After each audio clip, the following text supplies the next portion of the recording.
ಆತ್ಮೀಯ ಮತ ಬಾಂಧವರೇ, ಯುವ ಮತದಾರರೇ, ಇಂದು ನಡೆಯುತ್ತಿರುವ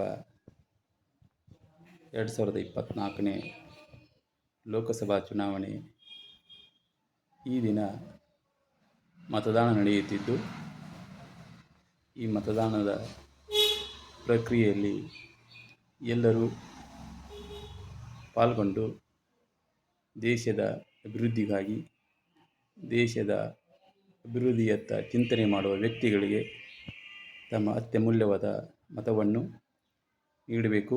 ತಪ್ಪದೇ ಎಲ್ಲರೂ ಬಂದು ಈ ಮತದಾನ ಪ್ರಕ್ರಿಯೆಯಲ್ಲಿ ಭಾಗವಹಿಸಿ ತಮ್ಮ ಅತ್ಯಮೂಲ್ಯವಾದ ಮತದಾನವನ್ನು ಮಾಡಬೇಕೆಂದು ಈ ಮೂಲಕ ತಮ್ಮಲ್ಲಿ ಕೋರಿಕೊಳ್ಳುತ್ತೇನೆ.